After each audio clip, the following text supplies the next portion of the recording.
You stupid bitch.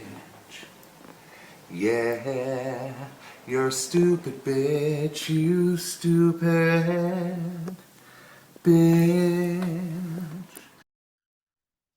Welcome to this week's episode of Stupid Bitches Say What, the Aussie podcast about everything and nothing, but always with wine, and your hosts, Sean Hipkins and Skye Lee Collett. This week, it's true crime, and we aren't restricted by any geographical locations. Plus, listen in as Skye covers the Harrison family murders, another story of multiple botched investigations about the Canadian family murdered over a 4-year period in their own home. That's a long murder. While I discuss the New Zealand murder case of Honorah Reiper, murdered by her daughter and her daughter's best friend, which was made into the movie Heavenly Creatures. I can't believe you're doing that. I can't believe I haven't even thought to do it. That's Stop right. it. I love that movie. That's why I kept it secret from you. I didn't even post it in the chat. I'm just Saw it at the surprised. cinema too and was completely just Obsessed. well, I had complete PTSD after it. I was just like sort of rocking in Oh, the corner going, it's oh so my sad. god, It's so sad. I know, but I'll get into all the research and shit I did about that when we talk about it. But before we get into that, what, pray tell, are you drinking, you stupid bitch? well, I've been very much looking forward to this glass of wine this week. So I am drinking surprise everybody. Oh, It's a grape and vine Sauv Blanc, citrus and passion fruit. And guess how much oh, I got these cheeky little bottles for? oh, I'm going to say it's on the cheap side, as in like the price. Mm-hmm. So $7. 3 for 25 plus. Just Louise, that's Yes, reasonable. yes, I know. I'm very impressed by that. And I just realized something else I need to add to my How's Your Week bin. Oh, good. But it's delicious. It doesn't taste cheap at all, and Love that. quite a bit of a snob when it comes to cheap wine. Especially to savvy bees. $15 or more, plus. Yeah. So yeah, I'm very impressed by this non-cheap flavored cheap wine. It's And where did you delicious. get it from? Just the first choice. And was it three of the same, or did you get a mixture? Well, I got one different bottle. It was Nice. something else, but it's already been drunk. Oh, Um, good. Not saving that one for the next step. There's only a tiny bit of this on left too. Have a squiz. Have a sip. I Give will. us I will. a Let me have a little tiny sip. passion fruit. Sounds nice. Mm, refreshing. Oh, good. Which you need on a Refreshing. day like today. It's I been a do. moist day, hasn't I it? Very do. I humid. do. Yes. And I definitely need a drink after the week I've had. So, what pray tell are you drinking, Sean Beano Hipkins? Well, mine is a Moss Brothers Margaret River Chenin Blanc. Chenin Chenin Blanc. Blanc. I do love a Chenin Blanc. C-H-E. I don't know if I've ever had one. I probably have, but just don't recall. I've had one on the podcast, plus. It's a Moses Rock.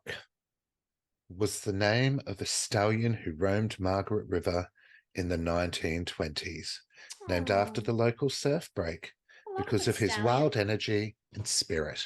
Sounds like us. Are they talking about a person or a horse? The horsey worsey. Are you sure? Brumby.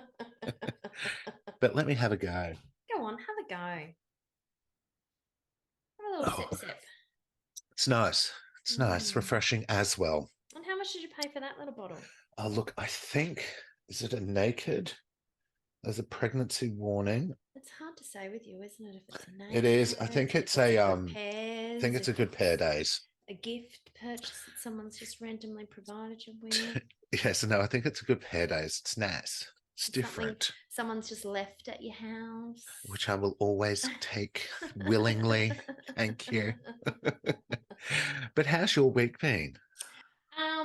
Well, look, while we're talking about how's your week been, I have to tell you something that happened with Naked Wines that Oh, I've been quite distressed about. oh, So if you remember, I spoke in a podcast a little while ago that I paused my Naked subscription, yes. because I decided I didn't want to get too many cases at a time because Tyler and I were just drinking them. Yes. It was too much temptation, and I have absolutely zero self-control. So I paused it probably about 3 or 4 months ago. Randomly, about 3 weeks ago, I got an alert on my phone saying, your wine's on its way. Yay, yay, What? hurrah. And I had a look and I went, what the fuck? I paused this subscription. And And like you, when you have to pick your wines too, don't you? yeah, it gets better. So like, and I should have just like cancelled it. Do you know what I mean? There's no harm in cancelling because you can just reset it anyway. Yeah. Like it's no big deal. But the chick convinced me to just pause it. She's like, we'll pause it and we won't continue without checking, yada, yada, yada. Anyway, so apparently yonks ago, I don't recall doing this because the wine that they sent me, I don't even really like that much. Apparently, I selected the thing where when it's back in stock, they'll randomly send you a case, which you can do. You know, when you rate a wine or you go to buy a wine, they're like, oh, it's not around now, but you can say that you want it when it's available again. I must have done it probably in a drunken haze. I don't remember because it's not that great a wine.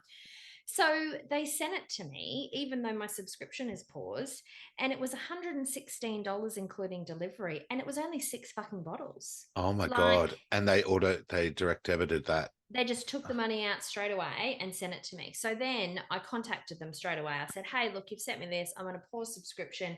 The chick who contacted me back was quite snarky about the whole thing. Jesus. She's like, oh, yeah, well, you may have paused your subscription, but you like put yourself down to get this case of wine, blah, blah, blah. I would still like to be notified prior to purchasing because I got bills. Exactly. And I was like, no. When you pause a subscription, anything that you've previously signed on for means that that's also paused. So whether I did or not, I don't remember, but sure, I'm not doubting that I probably did. You can't just send me wine when I've paused a subscription. So she's like, fine, well, you're going to have to send it back and blah, blah, blah, blah, blah. So then went the whole debacle of them sending it to me, and their delivery company contacted me and said, we've sent a courier out to come and pick it up. You need to make sure that you've affixed all these labels that you need to print out, blah, blah, blah, blah, blah, and it'll be picked up tomorrow. And I messaged them back and I said, the wine hasn't even been delivered. I've contacted you because you've sent me the notification. Yeah. I haven't even got it yet. So I've got nothing to send it back to. And I don't have the labels. They didn't send me the labels. Yeah. So I've got nothing to print off. She's like, oh, sorry about that. If it hasn't been delivered, I'll contact them and see if we can stop the delivery. And I was like, that would be great. Perfect. That's probably what you should have done in the first case. And a lot easier. So then knock the next day, I was working from home and there's old courier man coming to pick up the wines that have still not been delivered, saying, hey, can I get some wines? And I was like, dude, they're not here. I haven't got them yet. They've sent you too early. I've got nothing to give you. And he looked at me really suspect, like I had the wines. Yeah. And I was trying to steal them and not give them back. And I was like, look, man, I'm in a meeting. I was actually on the phone to my boss at the time and I heard a knock at the door and I was like, dude, can you just wait a second? There's someone at the door. I got to go. So I'm like, you're going to have to leave. I've got nothing for you. And he was like really annoyed and he's still getting paid, right? Take it up with fucking Angel, not us. So then he left and I contacted them and I was like, you've sent a courier and I haven't even got the wines delivered. Surely you would check that first to see if they've been delivered or if they're still in transit or whatever. Especially when you've already told them they're not here. Don't send the dude. And so she's like, oh, sorry. Not really sorry. Just give me the wines for free for my trouble. We got the wines. We finally got the wines, which was about 5 days later. Then I contacted them. I said, the wines are here. Can you send a courier? They were like, yeah, we'll send you the labels again. Didn't send me the labels. I had nothing to print off. So he showed up and I was just like, here, take it back. Then they had the hide to take the delivery cost off me.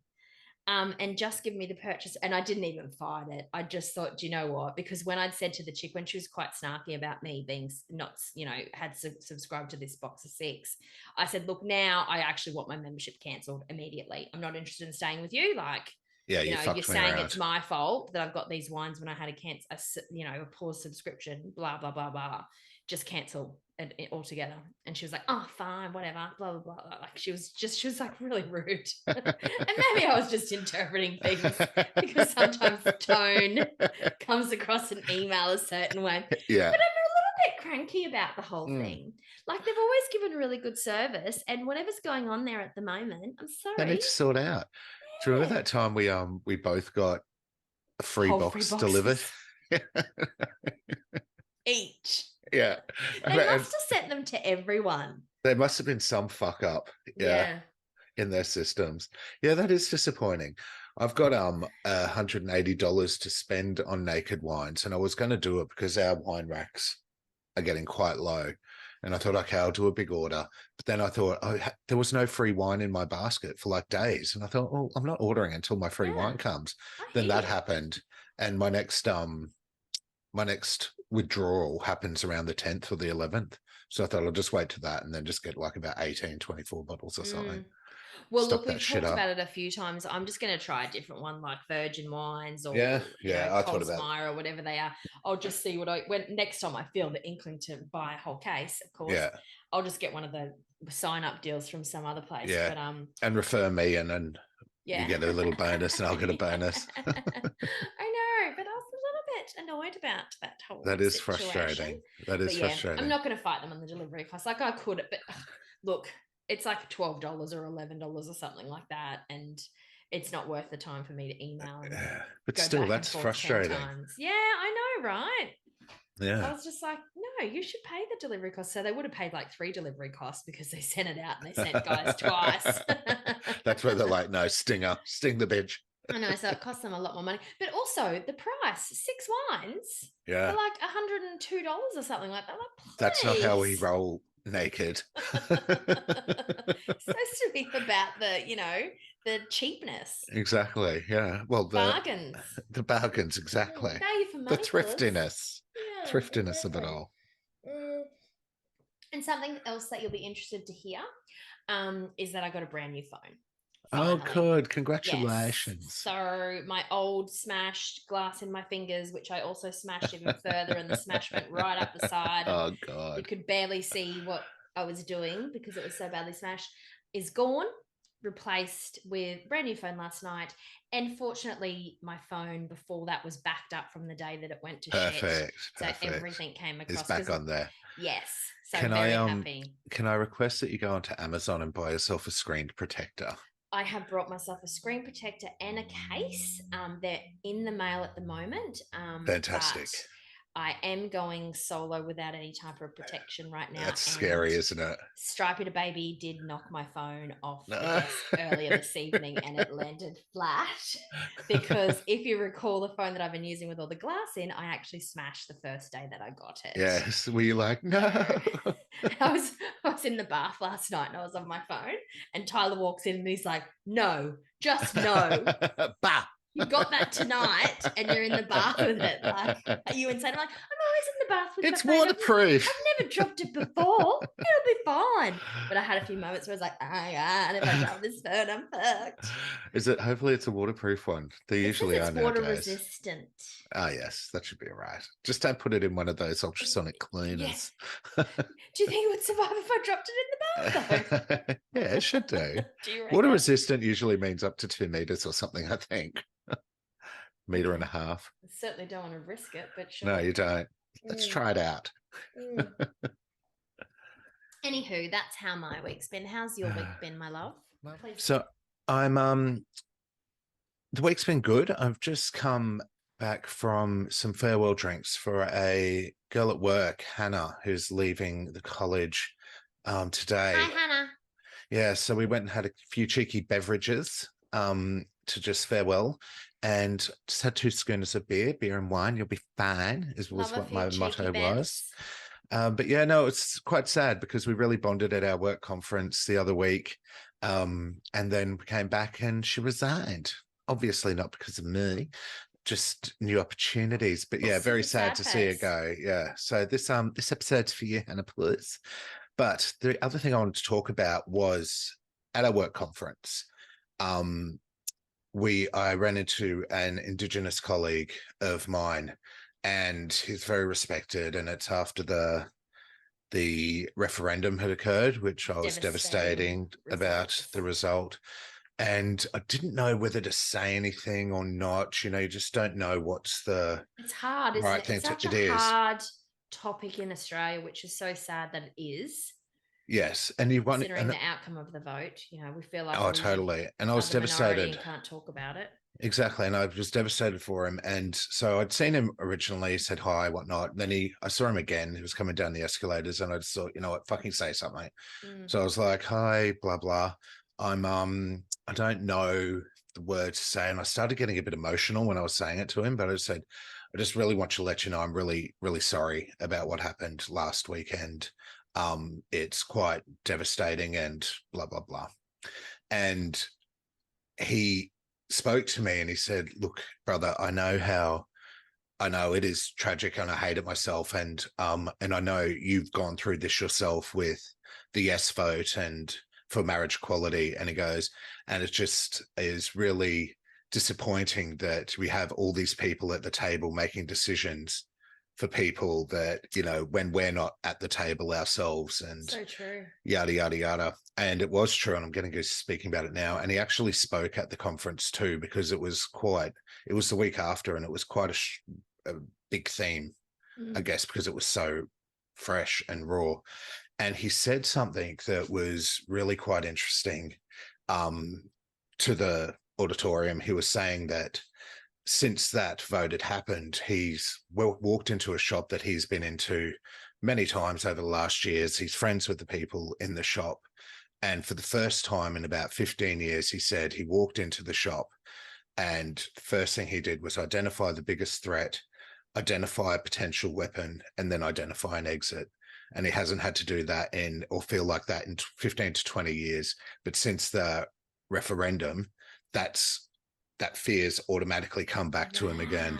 Yeah, it was quite heartbreaking listening to him say it. And some of the other Indigenous colleagues were saying how now they walk in there and when people look at them, their automatic fear is, because it was such a strong no vote, the automatic fear is, what are they thinking? What are they judging? You know, they're feeling, what's the word? Not insecure, but just on alert. Yeah. And I totally get that too. I'd imagine if the yes vote for the marriage equality had gone the other way, and actually, even when it came through with the yes vote for marriage equality was 60-40 yes, I still remember thinking to myself, if I line 10 people up in the office on average, that's 6 saying yes and 4 of them telling me no. And so you could imagine how it feels when the majority is a no, how they must feel and how. I never thought about it from that perspective either. Yeah, it was very sad. But I don't know how to finish this off. But it was very raw and touching moment, really. And yeah, I just want to say that, I don't know, it's hard to have hope in the situation because it's not going to come up again, at least in this current leadership. No, it's not going to come up for another decade at least. Yeah.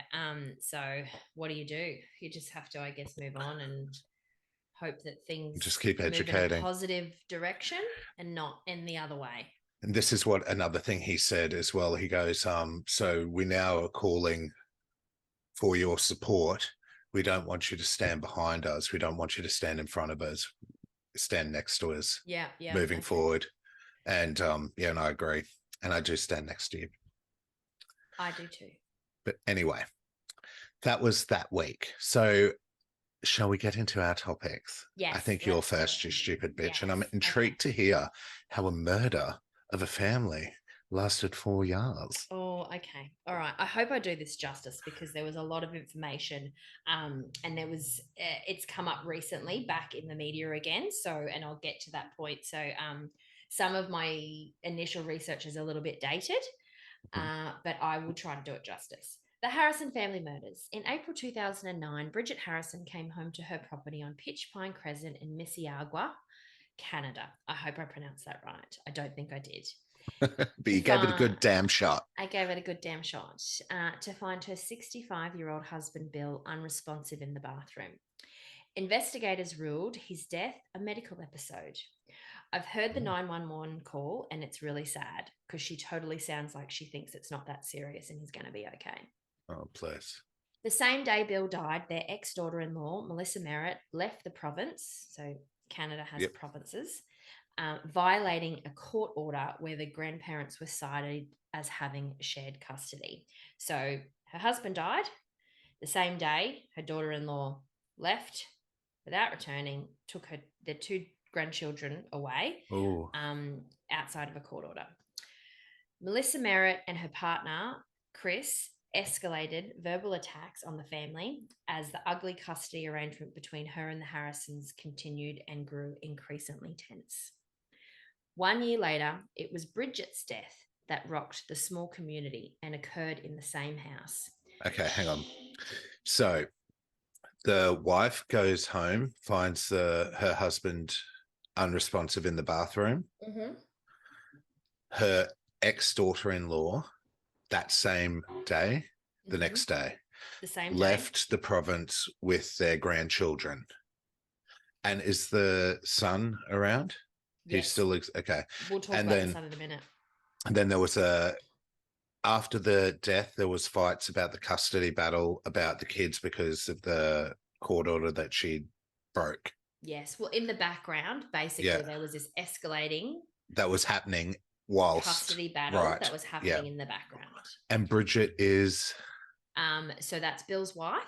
Right. And that's the grandmother of the two children. And then a year later, she's found dead. Correct. Got it. Go. So 1 year later, it was Bridget's death that rocked the small community and occurred in the same house. She was found laying at the bottom of the stairs leading up to the second-story landing. It was her grandson who found her. Bless. Bridget had been scheduled to give a victim impact statement the next day in court at the custody trial of Melissa. Oh, suspicious. Despite the two deaths occurring 12 months apart in the same location, their files were updated to the category of death undetermined, and investigators and authorities moved on with their lives 4 months after Bridget's death, concluding that no foul play was suspected. Wow. That seems highly coincidental to me. I know. On August 23, 2013, a housekeeper had been cleaning the home at Pitch Pine Crescent for almost 2 hours. Her work was interrupted by a man at the door looking for 40-year-old Caleb Harrison, the son of Bridget and Bill. Caleb hadn't shown up for work at his office that morning. The housekeeper informed him that she hadn't seen Caleb in the house and that his bedroom door was closed. The pair went upstairs to investigate and found him in bed, a blanket pulled up to his chin and tucked in as if he was sleeping. He was not. God. At the time of his death, Caleb had full custody of his two children. He was found dead the day before his ex-partner was required to return the children after a court-approved increased period of summer access. Wow. So she had the kids and she was supposed to bring them back the next day, and he was found dead the day before. She'd had them for a few weeks over the summer. And there's no alarm bells going off at this stage, obviously. Shortly after the housekeeper and Caleb's colleague ventured upstairs at Pitch Pine Crescent, sirens blared in the street for the third time in 4 years. Jesus. Paramedic Patrick Moran looked at the house with its sloped roof and cathedral windows and was struck by a powerful memory. He turned to his partner. "I've been here before," he said. The paramedics rushed to the second-floor master bedroom, but there was nothing to be done. Caleb Harrison was dead. Caleb was a 40-year-old father of two with an easy smile, a dark past, and the names of his children tattooed over his heart. The night before, as the late August sun sank into the horizon, Caleb had helped coach his daughter's softball game in a nearby town and driven home alone. His children, 10 and 12, were spending the week with their mother, his ex-wife. They had all been together at the baseball diamond, Caleb, his kids, his ex, and her husband. At home after the game, Caleb poured a drink and turned on the television. Around 11 p.m., he called his girlfriend, then switched his phone to silent and went to bed.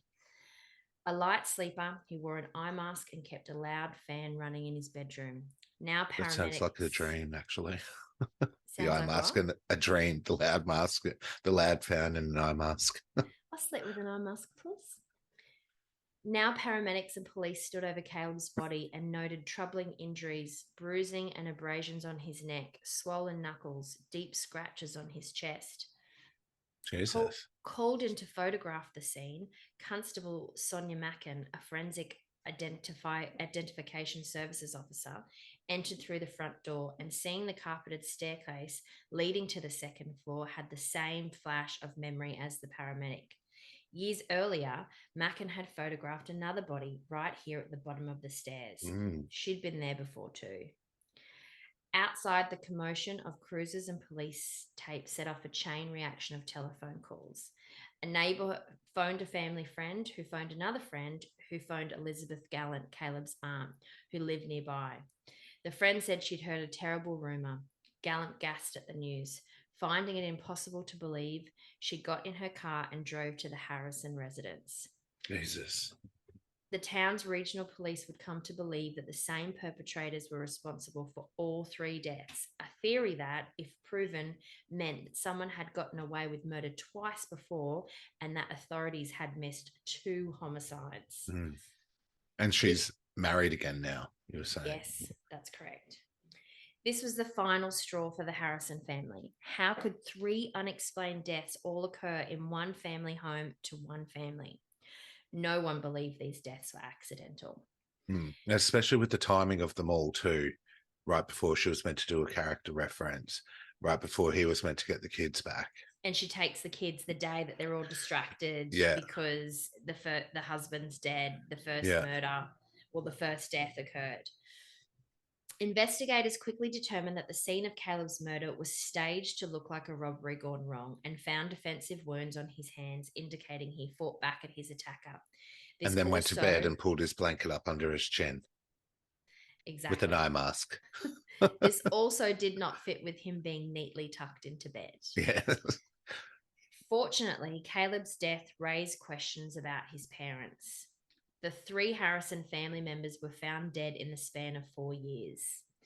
The murder of Bill's son, so that was the dad who died first, finally triggering a sprawling investigation. I bet they had thought they had got away with it. Of course they did. And you would have thought, well, and it's probably happened that Caleb would have been going like, what the fuck, when his parents both died there too, in weird circumstances.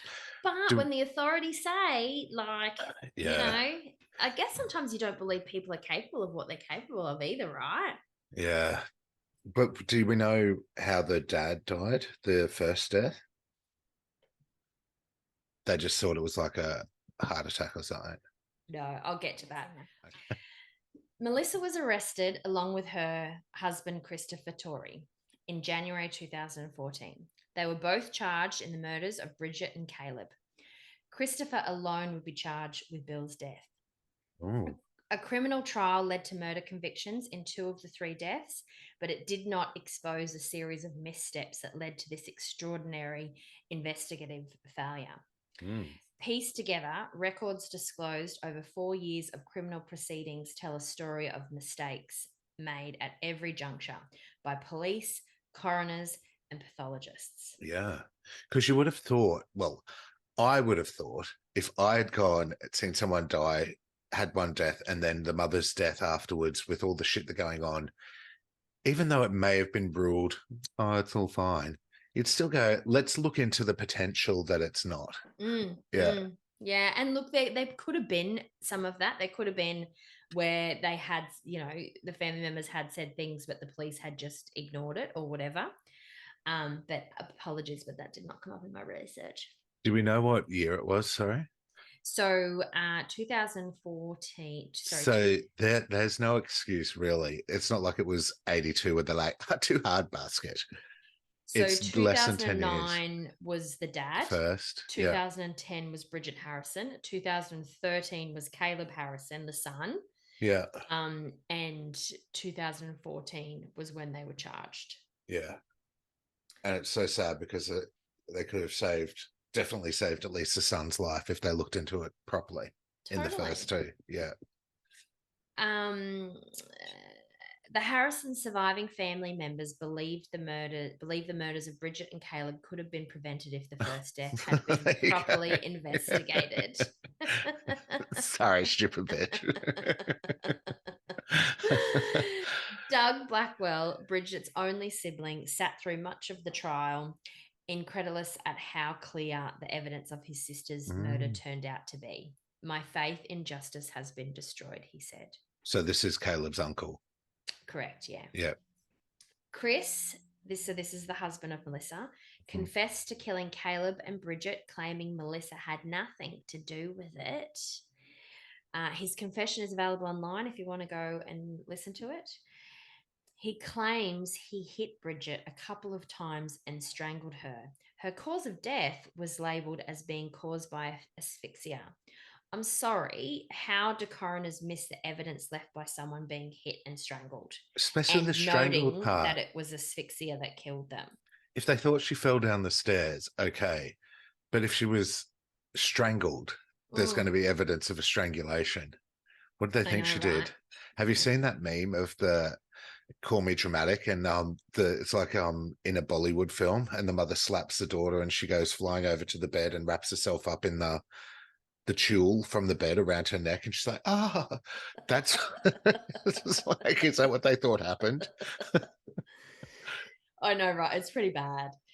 So Chris was convicted of first-degree murder in the deaths of Bridget and Caleb. Melissa was convicted of first-degree murder in Caleb's death only. Both are currently serving life sentences and have filed appeals. There was never any conviction in Bill's death. So, Melissa was later acquitted in Bridget's case, but is still in prison for Caleb's murder. Good. In a court appeal, though, earlier because that this bitch year, had involvement. Whether she did it or not, she told him to do it. Why would he have done it anyway? Exactly. There's no motive for him to do it and not tell her and not involve her in any way. It was her children. Yeah. It wasn't a Christmas present for her. Yeah. Yeah, it wasn't like, surprise! Like, every problem family solved. member associated with your children. Have I made you happy? Do you love me more? Exactly. In a court appeal earlier this year, Melissa Merritt has been granted a retrial by a jury of 3 judges. They ruled that there were errors potentially made in her earlier cases that may have swayed the jury. Chris Vittori's appeal was dismissed as the judge said there was compelling evidence linking him to Caleb's death, including DNA under Caleb's fingertips that was consistent with DNA evidence found in latex gloves in a garbage bin on the couple's outside of the couple's property. And that whole confession thing. In the bin were also black Walmart shoes that had Caleb's DNA, as well as matching hairs to Caleb's dog. Whose bin? Their bin, outside their property. What a dumb fucker. Melissa and Chris, I know when I was writing it up, I was just like, dude. I'm just going to put this here. Not learning anything from the OJ case, plus. If it doesn't fit. So Google data seized on both Melissa and Chris's devices showed the following search history. Here we go. How long until someone dies from being choked? How to get through a locked patio door? Easy ways to kill and get away with it. Oh my God. How to make poison? How to know if your home phone is tapped? These searches were dismissed at trial as evidence as investigators failed to secure the proper warrant to search the devices. Oh my God. On a positive note, whilst her appeal has been consented to, no new date has been set for trial and she is currently incarcerated until it is. So what are we, 2023? They've been incarcerated since 2014, so they've been in there for 9 years. And they should be in there more. Those poor children. Yeah, so those poor babies. P.S. She divorced poor Chris and is now in a relationship with one of her former guards. Sorry, Chris. You took the rap, man. How dare you kill these people? You lost your appeal because all the evidence pointed to you. You had an admission of guilt in police custody, and now she's moved on with another bloke. Who was a former guard, one of her prison guards, I'm assuming. Yeah. Jesus Christ. She's not an unattractive woman either, like, you know. Well, that's fine. I mean, she could be some person's bitch in prison. In fact, she's got him with the guards too. She knows what she's doing. You're in the video on your knickers, FYI. Lovely, Vincent. Do love a picture of you and your knickers. So what do you think of that one? Oh, God. It blows you away, doesn't it? It's just annoying that in 2009, okay, you can sort of let the first one slide. But then a year later, the mother dies right before she's meant to give a character reference or a victim statement, sorry. Found dead at the bottom of the stairs, strangled and beaten, but no investigation is really Yeah. looked into it. And Yeah. then, yeah, it's just frustrating. And he was at the baseball game with them before he died, the night of his, like, he was dead the next morning, and he was there and they were all together. Whether they were playing Happy Families, whether they sat on opposite sides of the game. There was still that connection. And then Yeah, he was like, tucked in bed with an eye mask with bruises on his knuckles and scratches on his chest. It's no, like, he yeah, went to sleep with his eye mask. I don't think he was found in his eye mask. He was, just in a state of zen, going to bed, like, he's getting his kids back tomorrow. He's chill. He spoke to his girlfriend, and then boom, boom, the but next they've day. obviously killed him and put him back into bed like that, Oh, right? yeah, absolutely. Yeah, they've killed him because he had all the defensive wounds, and then they've tucked him into bed. Like, that's a two-person job. I'm Yeah. sorry. That's Yeah, not yeah, one yeah. guy dragging someone back into bed and making it look like he was never there. Yeah. That's a two-person job. So, and Well, she might get out. I'd like to, that mental note, follow up, see what we know. So when did you say they're doing the retrial? We don't So know she yet. was There's no granted date. at the beginning of this year, but they haven't set a date for the retrial. But this is the problem, though, when, like, the authorities don't investigate things properly and they taint evidence, Yeah. and they act hastily and they don't follow the Do the system. proper procedures like getting the warrants and shit. Can't they Because get a warrant now and get all that information again? I Who think it's knows? too late, because Yeah. they got it. Already fucked it. Yeah, there was also, and look, I was going to put this in here, but it was a little bit convoluted to try to explain it on the podcast. But there was a situation where they were in the airport and they've got a recording of them, but parts of it are muffled and you can't hear it. So the people on the defense were saying, look, because you can't hear certain pieces of what she's saying, it could be construed anyway. But basically, she's like, we're fucked. You shouldn't have spoken to them. If they get, any evidence from audio, any sort of audio evidence, like, I think she was referring to potentially their house being tapped, but I don't believe that was. I think they were just paranoid by that point. She was saying that they're fucked, but they were saying that it could be construed as her saying they're fucked because of the information that they have on them. This Like, is and when it it's not. becomes a real moral thing when you are a Yeah. defense attorney, doesn't it? If you're defending someone who is clearly guilty and you're trying to get them Yeah. off.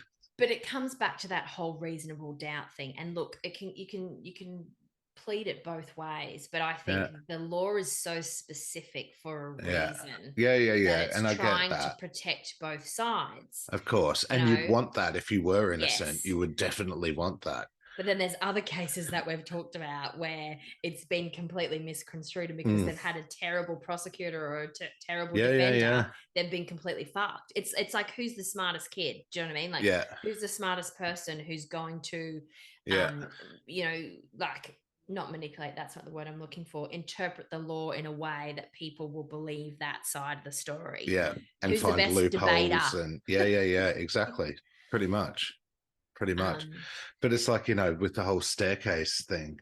Yes, exactly. Where what happened with him and with the owl scenario or the owl theory is actually plausible. Makes sense. It totally does. And it could have actually been that. It's probably a slim chance, but there is a chance. The staircase actually popped into my head when I was doing this, maybe because she was found at the bottom of the stairs. Yeah, as soon as she said that, I thought of that. But it is like, these people have wiped out that whole family. That's her children no longer have a grandfather, a grandmother, or a dad. A father. Yeah. Like, what the fuck? Yeah. Who does that? And I'm sorry, you can paint it any way you want, and I'm sure she'll probably get off, but there is no convincing me that she is innocent in this. Sorry. Yeah, that's the psychopath and the sociopath in her that she actually feels. Who takes the kids away the day that the grandfather dies? Yeah. How vindictive could you be? Oh, sorry, your husband's just died. I'm taking the kids away so you can't see them. I don't give a fuck. Yeah. Like, what the fuck? I know. Yeah. Or even if you didn't know and you actually did take them away, then you found out like a week later that he passed away, you'd be like, fuck.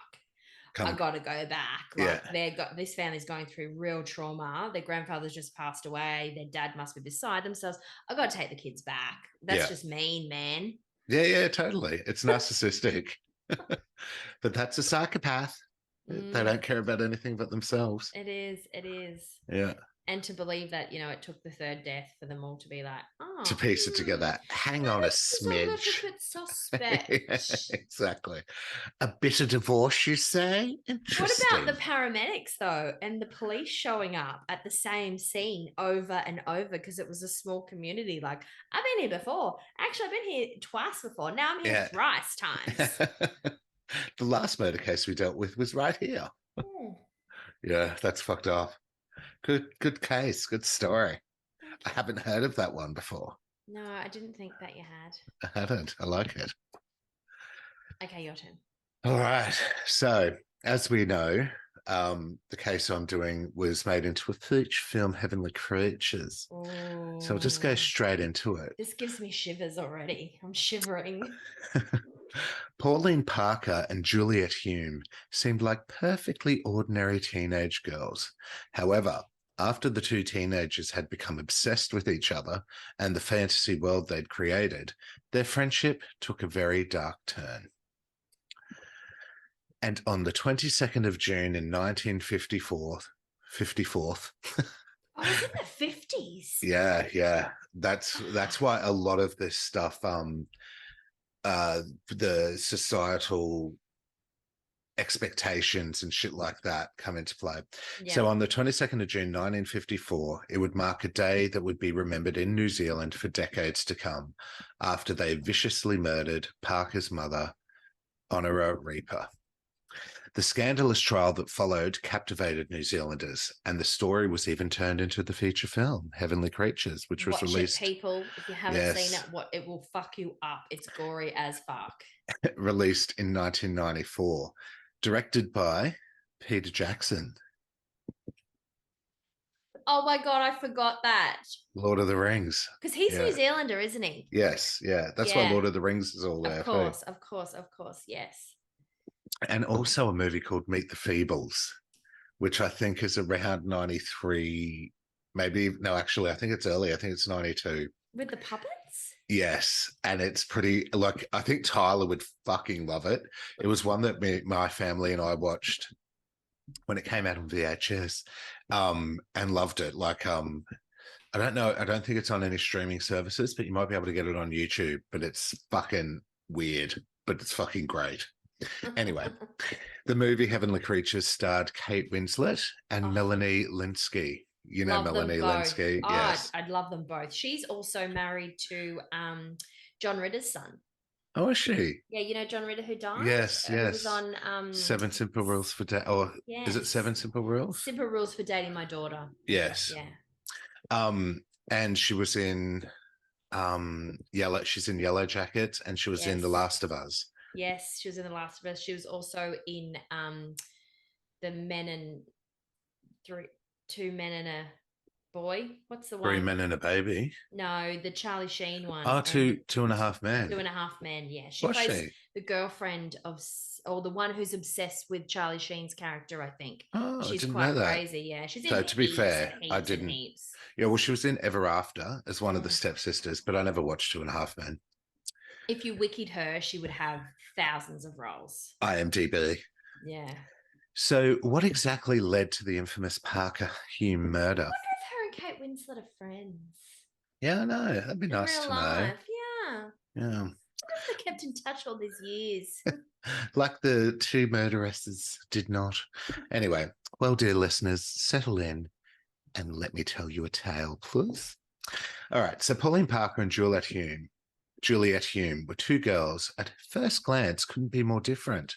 Pauline was New Zealand born. Her dad managed a fish shop and her mum ran a boarding house. Juliet was born in England and had a physicist dad who had a hand in building the first British hydrogen bomb and had a much more affluent lifestyle than Pauline did. It was rich girl, poor girl, wasn't it? Totally was.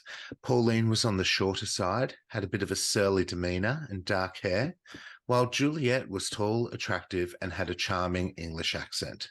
And I have to say here too, the casting for Heavenly Creatures was spot on. Oh, so And spot on. the acting from both Kate Winslet and Melanie Linsky, even though they were both babies in the film and they're babies. Well, You're they're not making me babies, want to but they're, rewatch it. I'm totally going to make Tyler. It will mess Tyler up. yeah, it's good.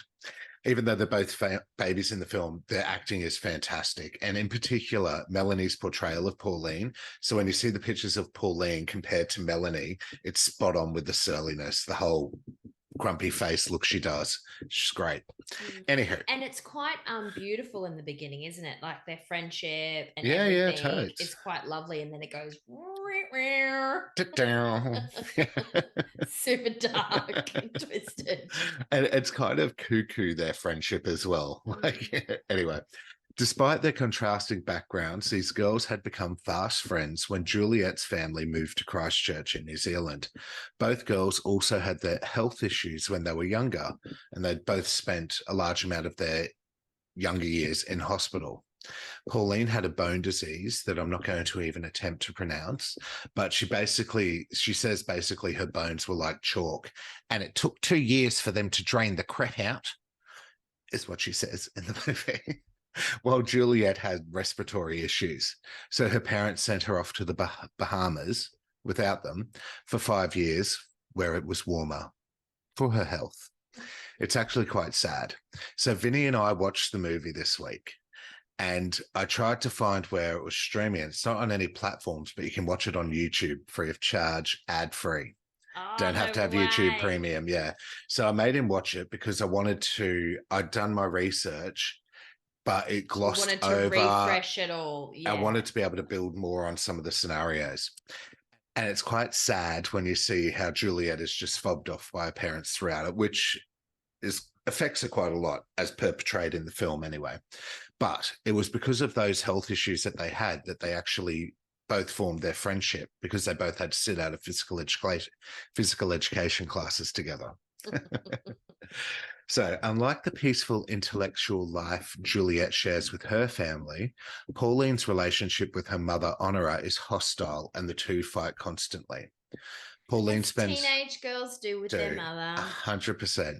Pauline spends most of her time at the Hulmes, where she feels accepted.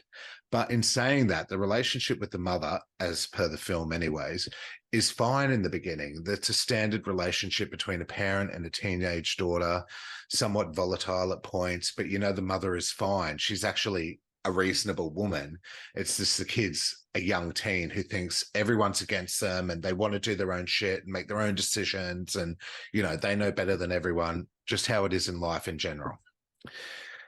Together, Juliet and Pauline paint, write stories, make clay figurines, and eventually they create a fantasy kingdom called Barovnia. Barovnia is the setting of the adventure novels that they write together, which they hope to have published and made into films in Hollywood in the future. Over time, it begins to be as real to them as the real world itself. Juliet introduces Pauline to the idea of the fourth world, a heaven without Christians, where music and art are celebrated, and Juliet believes she will go there when she dies. Juliet is very imaginative, and very, very spirited. And as I said earlier, she's slightly cuckoo, though, and you see it in her too. It's just like, okay, cool, yeah, like this is fun, but girl, calm down, love. Down. It's like she's just constantly tripping. The fourth world they created in their minds. You need to be quiet. You're being too loud. The fourth world they created in their minds becomes a real place to them, where they even made up a religion where they worship celebrities like Mario Lanza as saints. Do you know who Mario Lanza is? No. So he was an American tenor and a Hollywood film star in the late 40s and the 50s. I don't know if I've got this in here, but when I was having a quick look at him to see some of the background of him, he died like when he was 38. So he was quite young when he died.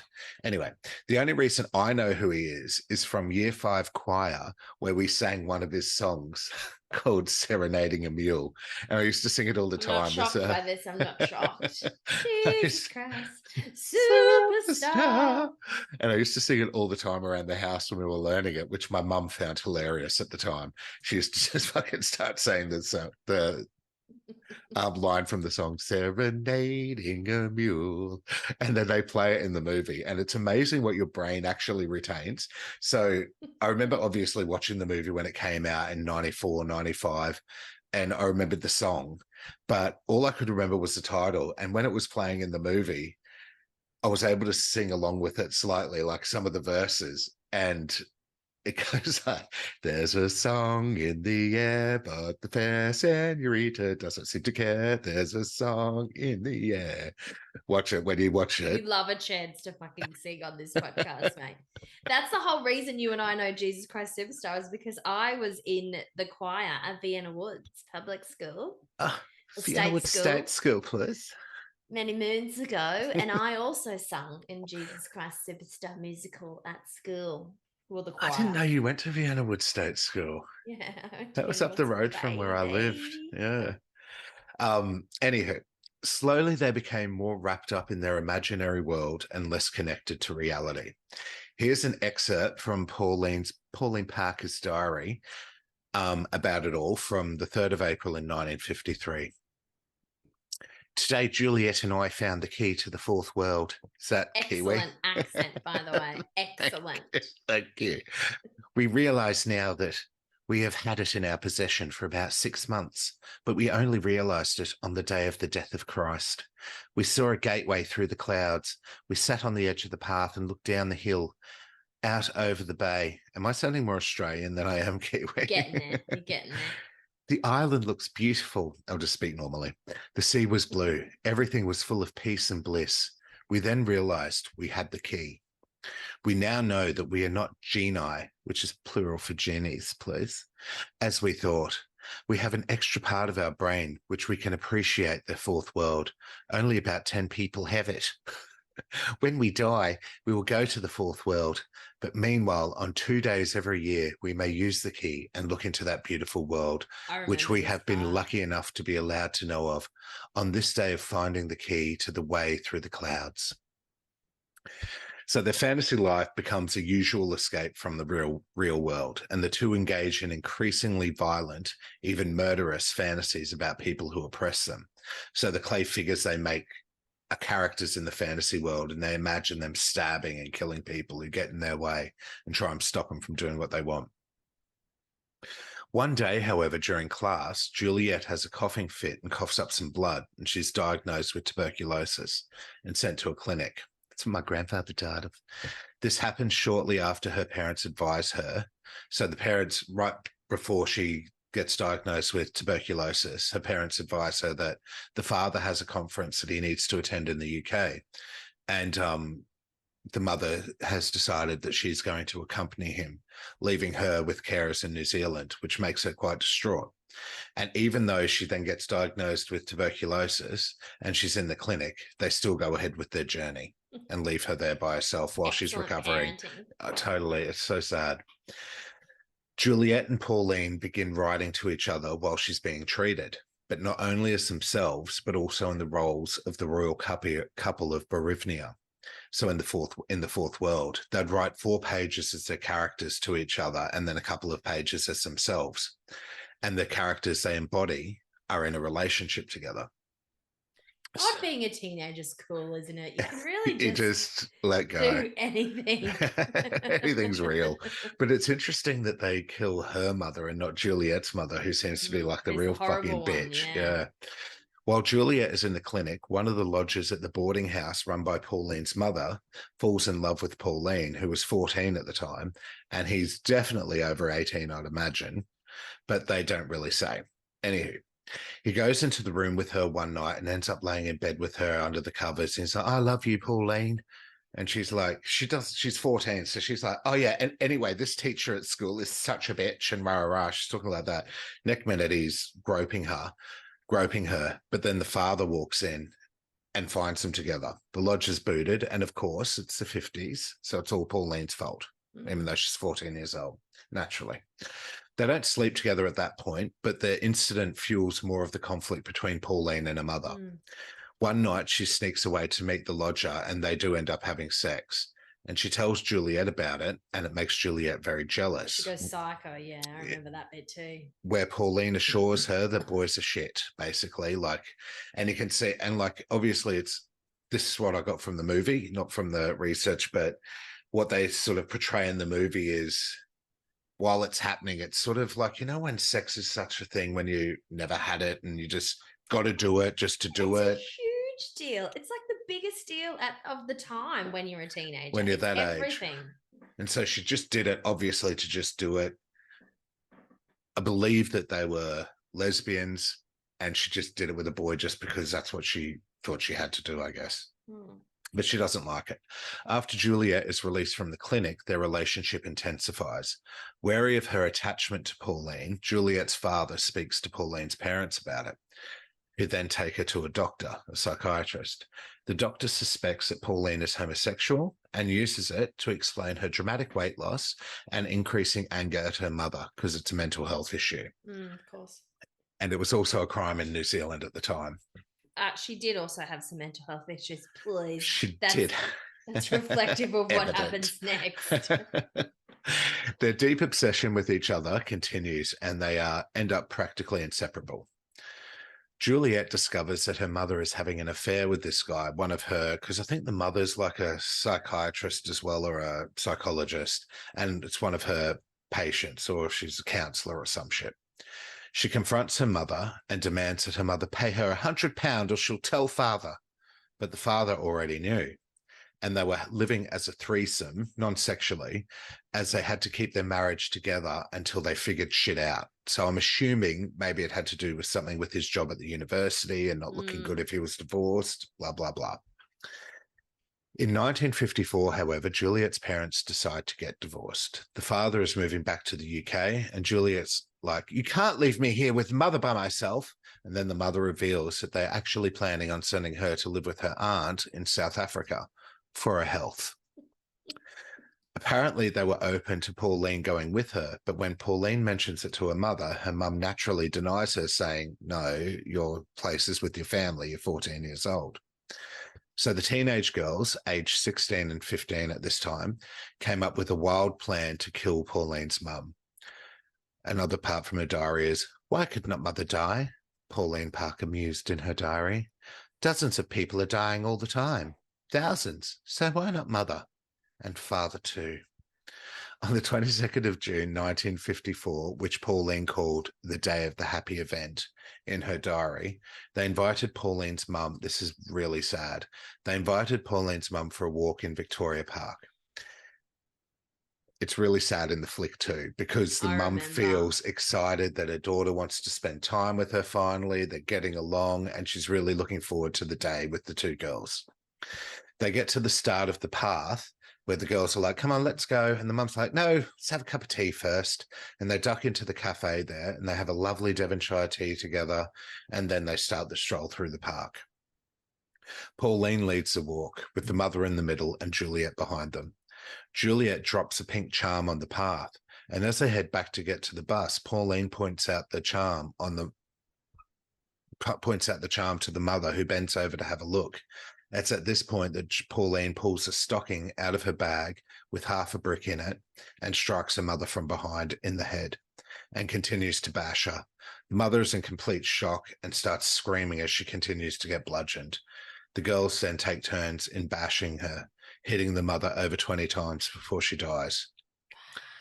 Afterwards, they run back to the cafe they had tea in, screaming, covered in blood, telling the owners that Pauline's mum had fallen and hit her head.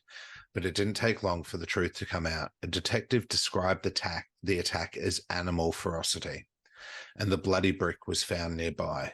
Stupid bitches. I know they're only 15, 16, but again, cover up your crimes a bit better, please. They also find the diaries a few hours later that Pauline had been writing in, documenting all of her thoughts and the plans to kill her mother, or as they put it, moider, to try and cover her up. We're going to moider mother, which pretty much spells it out. Pauline Parker and Juliet Hulme get arrested and charged with the murder of Honorah Reiper. The trial was a sensation, with the prosecution using Pauline's diary to prove that they had planned to kill her mum. The defense argued that the girls were caught up in a shared delusional disorder, trying to prove that they were insane when it happened. Defense counsel Brian McClelland said, "The problem was they'd both confessed to it, and the only defense we had was insanity. But how could we find the two of them insane? And then this chap, Reginald Medlicott, comes up with, along with this wonderful idea that they could have folie à deux. So we went with that. And folie à deux is shared delusional disorder, which they kind of did with the whole world that they were running around in, thinking it was all real and shit. They're still psychos. No, totes psychs. The diary also contained details a few days before the murder, which Parker had described how thrilled she and Hulme were with the plan. Writing, "Naturally, we feel a trifle nervous, but the pleasure of anticipation is great." 2 days later, she added, "We decided to use a rock in a stocking rather than a sandbag. We discussed the moider. I feel keyed up, as if I were planning a surprise party. And the day prior," she writes, "when I next write in here, Mother will be dead. How odd." The trial also... I don't want to watch it now. Oh, you got it. No, Tyler won't cope with it, and I couldn't watch it on my own. I remember it all now you're talking about it. It was awful. It's so sad when you see the mum too, because she just seems so happy on the day that they're going out. Anyway, the trial also gets tangled up about the rumors about their supposed lesbian relationship, with both of them later denied. Yeah. Well, they both later denied, adding even more drama to the case. In the end, they were both found guilty of murder on the 28th of August, 1954. And because they were too young to receive the death penalty, they are sentenced to, and I quote, "detention during Her Majesty's pleasure," which is a sentence for a convicted person under the age of 18, in which they are detained for an indeterminate amount of time based on the discretion of a judge. They each ended up serving 5 years in separate prisons. In the decades since their release from prison, Pauline Parker and Juliet Hulme both established new and totally separate lives. Parker, who changed her name to Hilary Nathan, has lived a reclusive life in the United Kingdom. She became devoutly Catholic and has spent her days teaching children to ride horses. Her sister Wendy said she had no contact with the outside world and deeply regrets killing her mother. Juliet Hulme, on the other hand, grew up to live out a dream that she and her childhood friend had once envisioned. After the 1994 release of Heavenly Creatures, journalists tracked Hulme down and shockingly discovered that she had become a best-selling murder mystery writer named Anne Perry. She has written over 100 books, selling over 26 million copies, and is best known for the Thomas and Charlotte Pitt series and the William Monk series, which were historical detective fiction books. She is noted for her memorable characters, historical accuracy, and exploration of social and ethical issues. She's also wrote a heap of Christmas books, like a shitload, 27, over a 21-year period. What's her name? Anne Perry? Anne Perry. Oh, I'm going to get one of those books. The two ones she's known for is the Charlotte and Thomas Pitt and the William Monk series. She also... Birthday present ID for me, please. Yeah, it's one of the Christmas books. We already have a Christmas present ID. Oh, yes, true. When asked about the crimes of her childhood, Perry said she doesn't spend much time thinking about what she and Pauline Parker did. "I would just torment myself, and that wouldn't help anyone," she said. In the end, she said, Honorah Reiper was someone I barely knew. Anne Perry died in April 2023 at the age of 84. She just died 6 months ago. Bitch. So she went on to have an amazing life, no bad karma for her. I know, right? And she ended up fucking millions of sales, book sales. Did she have kids? Was she married? Not sure. So look, I want to add that I saw that film at the cinema many when it first came out, and I remember going into it unwittingly, not knowing what it was about, and I went with my best friend at the time, and she was like, "We have to see this film." I think she knew more about it than I knew about it. I thought it was just a film about best friends, and then I remember rocking in the corner at the end of it going, what the fuck did I just watch, and being completely traumatized. I remember like having nightmares about it afterwards. Because it's so magical. Yeah, in and the I haven't beginning of seen it. it since. Like I haven't seen it, but I remember thinking it's like, it's like the Bad Boy Bubby. When Mm, I was forced to watch Bad Boy Bubby, and it literally was like the worst scarring. film ever. And you Yeah, can't watch it scarring. ever again. Yeah. Beautiful Creatures was like that for me. It was scarring. It was something that I thought about a lot. And as soon as, and like, even though I watched it once when I was probably 14 at the cinema, I remember Yeah. everything that you're talking about and how brutal it was. I think What I'd did only Vinny seen think it. about it? Well, he liked it. I think I'd only seen it the once too. When it came out on VHS, I would have watched it and then watched it again that time. But the mother is very familiar, the actress. And I looked at her IMDb and I can't pick where she was from. Maybe it was just Yeah, this I can't. role that I can just remember her in because it's tragic. I remember how brutal the killing was too, how awful it was, and how like lack of remorse, how much lack of remorse they Yeah. had after it. They were Yeah. like, But it's done super well. Like when the mum kills her, you can see they sort of cut to this sort of play scene of Pauline standing on the dock while Juliet's with her parents on a boat going away screaming. Like you could see they sort of make it as it's there. Now they've done that. They're not going to get what they want. They're not going to ever be together again. Yeah, but it's done very well. And I would recommend it. It's the only traumatic part is the end part. But Vinny did say while we were watching it, I think we're about halfway through, and he's like, so when does this crime happen? I'm like, at the end, babe. She dies at the end. So I remember being totally into it all the way until it started getting really dark and being, oh, what's happening here? What's going to happen here? And I think when they went on the walk, I was like, no, This is not good. not But this. do you remember at the very beginning, it shows them running up the path and it just shows Kate Winslet screaming into the camera covered in blood. And you're like, what the fuck? Where's this going? Yeah. Yeah. YouTube. Watch it. Fuck. Well, thanks for listening. We hope you enjoyed our true crime tales from across the globe. Tune in next week for Pop Culture, where we'll be discussing the topic everyone's dying to be part of, and literally will if we are ever part of one, the apocalypse. Ooh. But for now, dear listeners, like, share, subscribe, all of the things. And remember, if you're whining, you're winning. I'm definitely whining and winning. Me too. Good night, stupid bitches. Good night, stupid bitches. Yeah, that stupid bitch. He's a stupid bitch. What a stupid bitch. That stupid bitch.